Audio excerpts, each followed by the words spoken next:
जय हिंद। स्वागत है आपका पीसी स्टडी पॉइंट पे।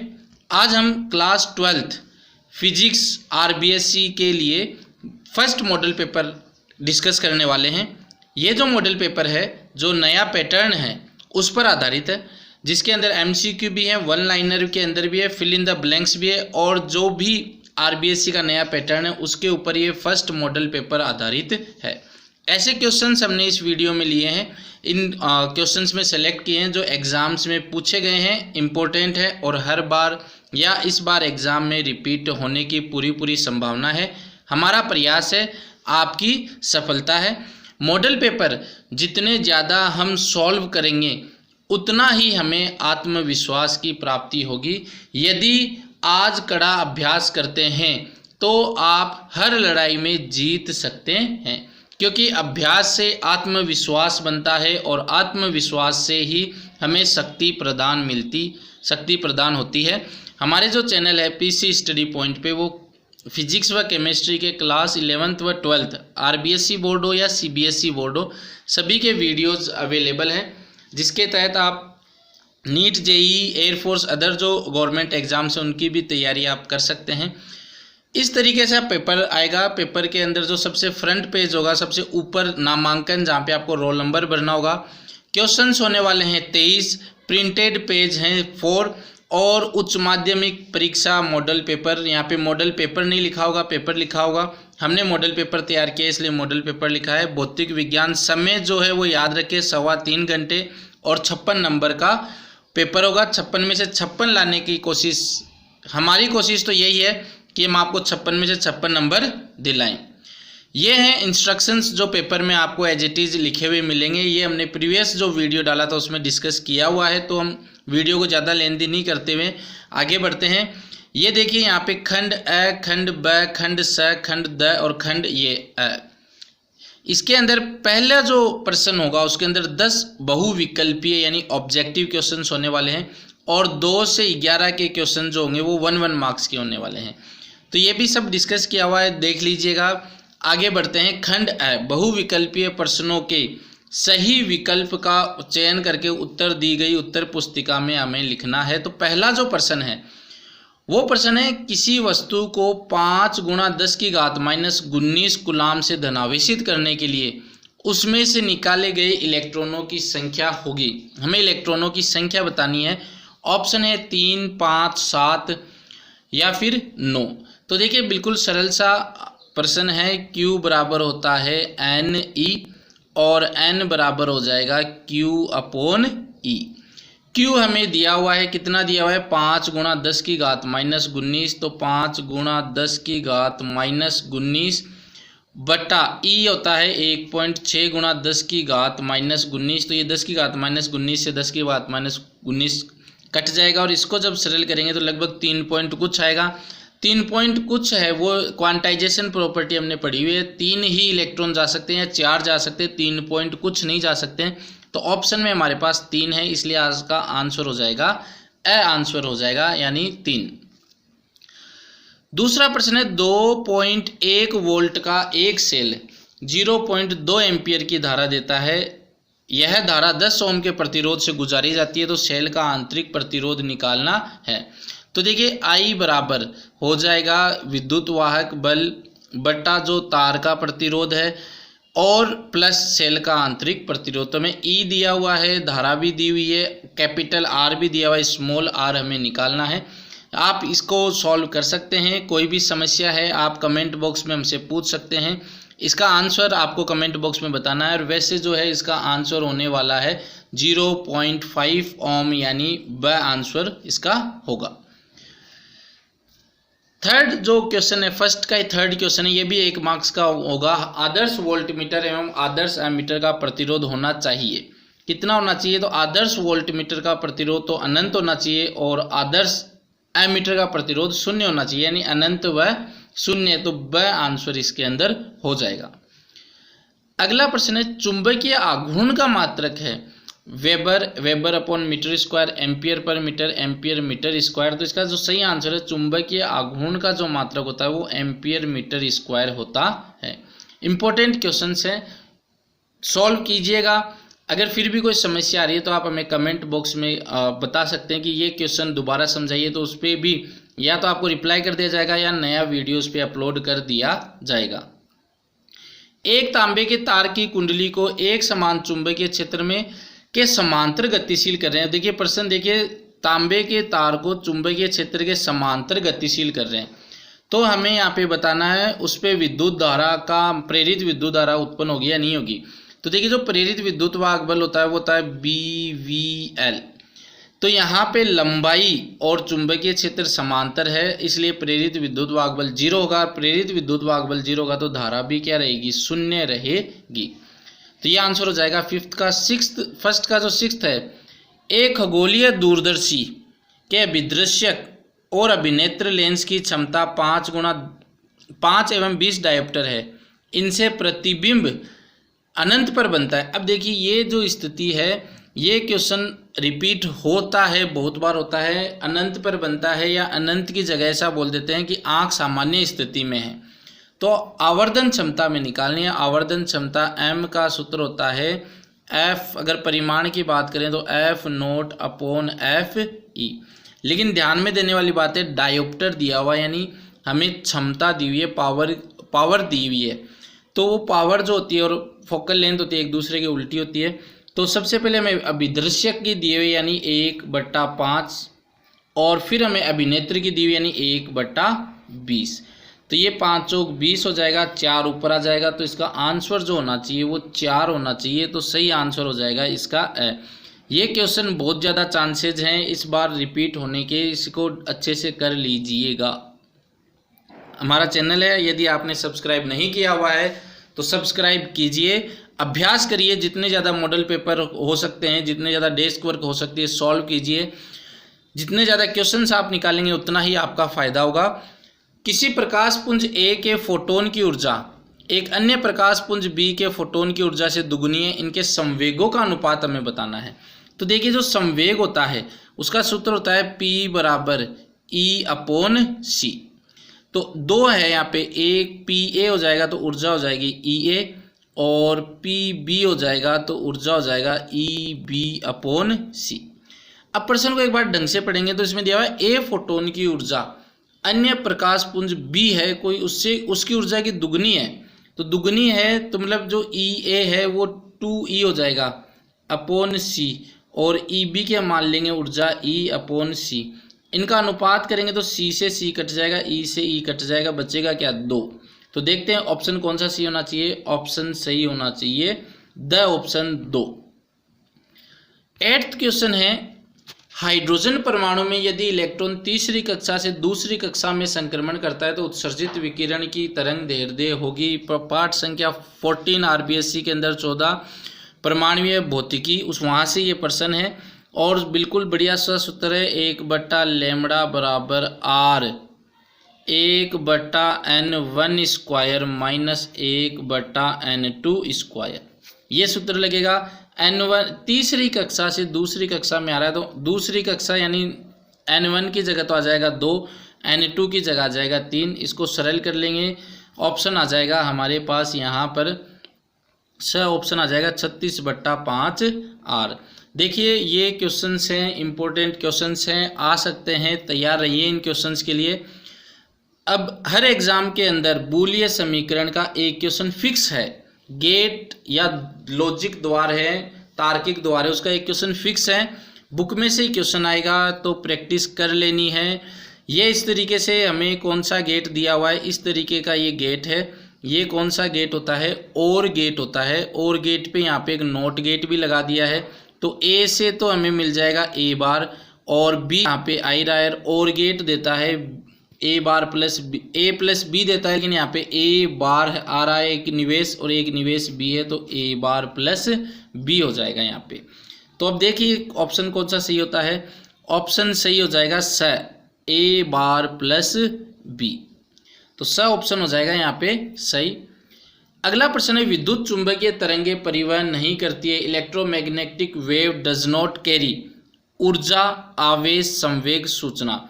तो अगर आपने गुण पढ़े होंगे विद्युत चुंबकीय तरंगों के, तो ऊर्जा तो जब विद्युत चुंबकीय तरंग जाती है तो ऊर्जा तो वो अपने साथ लेके जाती है। संवेग, विद्युत चुंबकीय तरंग संवेग भी होता है और दाब भी डालती है। सूचना है, जैसे मैं हेलो बोल रहा हूँ, मैं मेरी जो आवाज़ है वो मोबाइल में विद्युत चुंबकीय तरंगों के रूप में रिकॉर्ड हो रही है, या फिर जैसे ही कोई प्रसारण होता है तो वो भी विद्युत चुंबकीय तरंगों के रूप में ही होता है, तो सूचना भी उसमें जाती है। तो हमारा ऑप्शन क्या हो गया, आवेश नहीं जाते हैं, ऊर्जा जाती है, संवेग जाता है, सूचना जाती है, आवेश नहीं जाता। ऑप्शन बी यहाँ पे करेक्ट आंसर होगा। बुक के अंदर आंसर ए कर रखा है, वो गलत आंसर है। बुक यहाँ पर आंसर बी है, वो करेक्ट आंसर होगा। अब ये तो थे जो बहुविकल्पीय प्रश्न।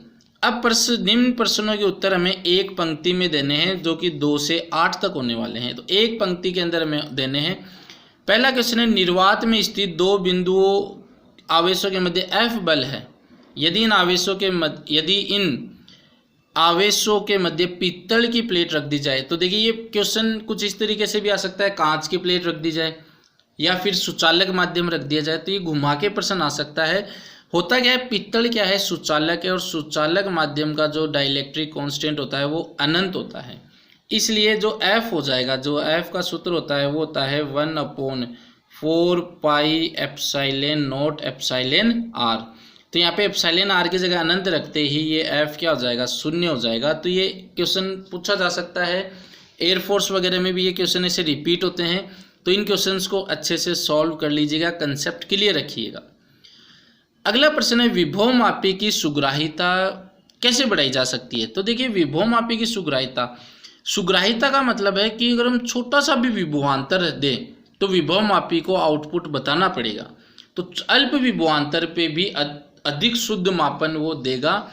और विभव प्रवणता कैसे बढ़ाई जा सकती है, K बराबर V/L।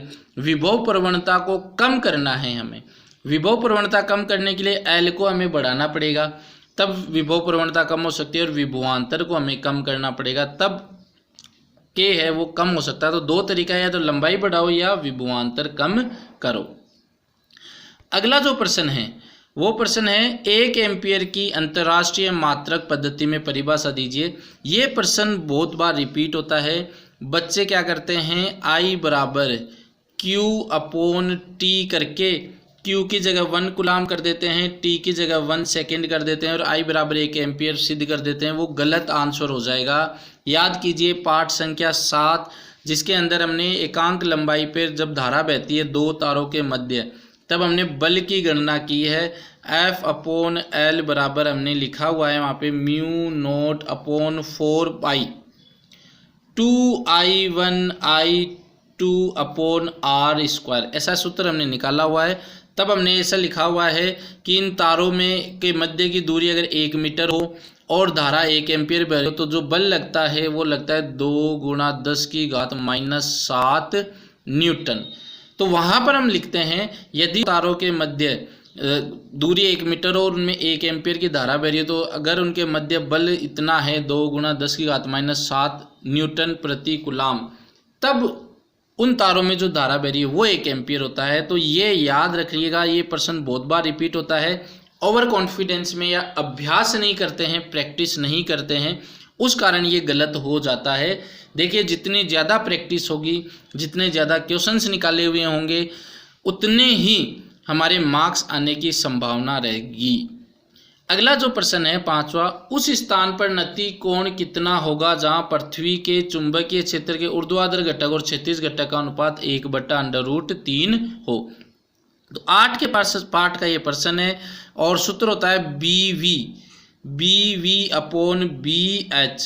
BV/BH बराबर tan थीटा।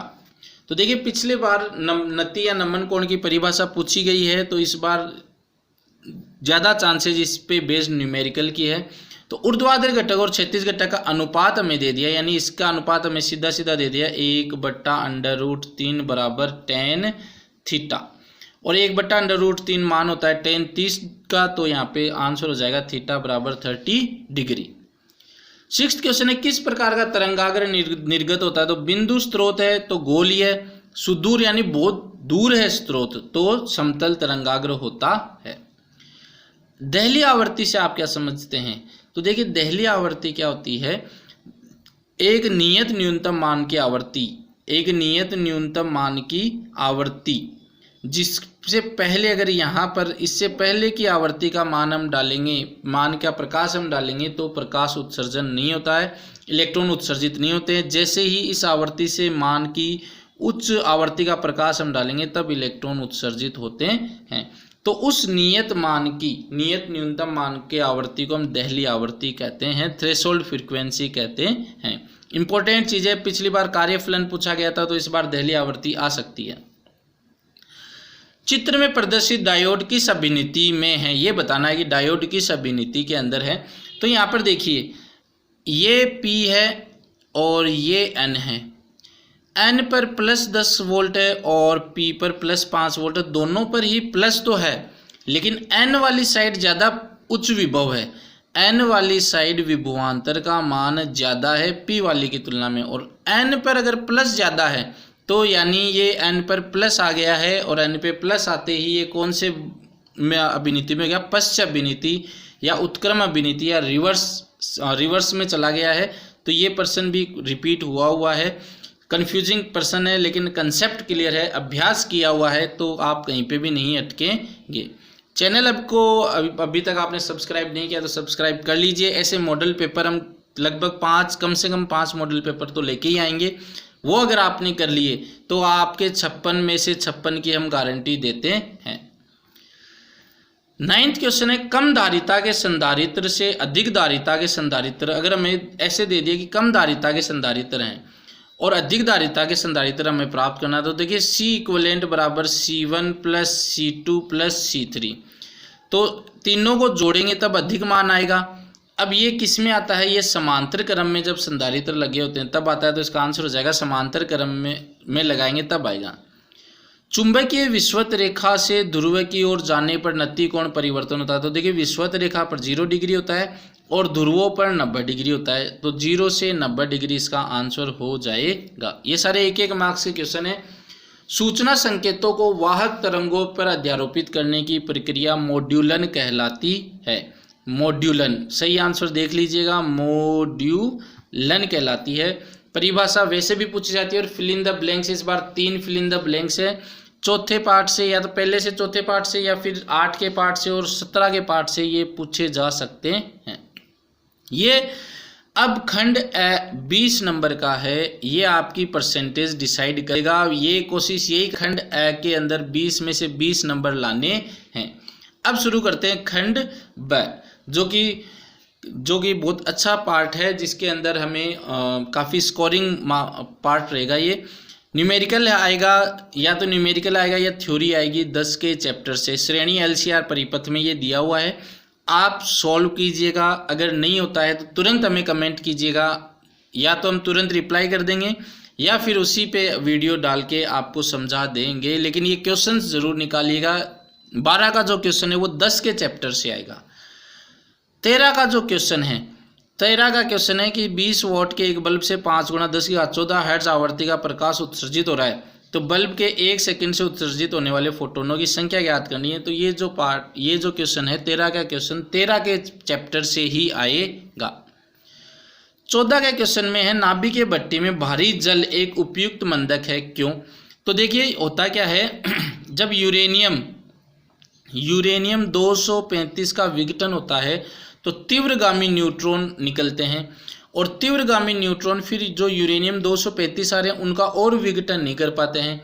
इसलिए उनको ऐसा मंदक चाहिए जो उनके अवशोषित भी नहीं करे लेकिन उनकी गति को क्या कर ले, धीरे कर ले। इसलिए वहाँ पर हम भारी जल का उपयोग एज ए मंदक के रूप में करते हैं।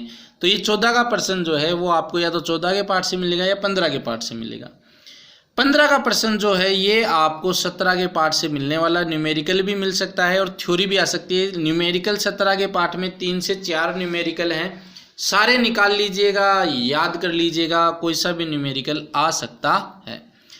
खंड 6 की अगर हम बात करें तो खंड 6 के अंदर ये 16 का जो प्रश्न है वो 16 का प्रश्न पूछा जाएगा पार्ट संख्या 6 से, और ये न्यूमेरिकल ही है। ये न्यूमेरिकल में आपको अज्ञात प्रतिरोध ज्ञात करना है, या फिर प्रतिरोध बॉक्स में अज्ञात प्रतिरोध की स्थितियां परस्पर परिवर्तित कर दे तो क्या प्रभाव पड़ेगा, ये हमें बताना है। तो देखिएगा 6 के पार्ट से ये न्यूमेरिकल है। इसके अथवा के अंदर हम बात करें, और के अंदर जो बात करें, तो ये भी आपको 6 के पार्ट से ही मिलने वाला है। फिर 17 का जो प्रश्न है, एक प्रोटॉन पुंज 4 × 10⁵ मीटर प्रति सेकंड के वेग से 0.3 टेस्ला के समचुंबकीय क्षेत्र की दिशा से 60 डिग्री के कोण पर आ रहा है। तो ये जो प्रश्न है ये आपको 7 के पार्ट से, 17 का जो प्रश्न है वो 7 के पार्ट से मिलेगा। इसके अथवा के अंदर भी आपको 7 का पार्ट ही मिलेगा। अगला जो 18वां प्रश्न है, ये आपको जो पार्ट संख्या है 12, प्रकाश जैसे वेव थ्योरी, वेव ऑप्टिक्स, वहाँ से आपको ये प्रश्न 18 का मिलेगा। प्रश्न 18 में फिर आपको एक ऑप्शन भी मिलेगा जो कि होगा पार्ट संख्या 11 से, और प्रश्न संख्या 19 से आपको जो प्रश्न संख्या 19 है वो आपको मिलेगी पार्ट संख्या 14 से। ये यहाँ पे आपको थ्योरी का क्वेश्चन भी मिल सकता है। बिल्कुल इजी सा क्वेश्चन हमने लिया है कि बोर मॉडल के अनुसार स्थायी कक्षा की त्रिज्या का अनुपात सूत्र में निकालना है और फिर सिद्ध करना है कि 1:4:9 की त्रिज्या होती है। और इसके फिर अथवा में इस बार ऑप्शंस बहुत ज़्यादा हैं, तो आप तैयार रहिएगा, बस तैयारी पूरी रखिए अपनी। यह आपको न्यूमेरिकल भी मिल सकता है।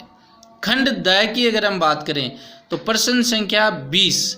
अब देखिए प्रश्न संख्या 20 पार्ट संख्या 16 से होने वाला है, और 16 के अंदर फिक्स प्रश्न है, ज़्यादा प्रश्न नहीं बनते हैं उसमें। छोटे प्रश्न बहुत ज़्यादा बन जाते हैं लेकिन बड़े प्रश्न फिक्स हैं।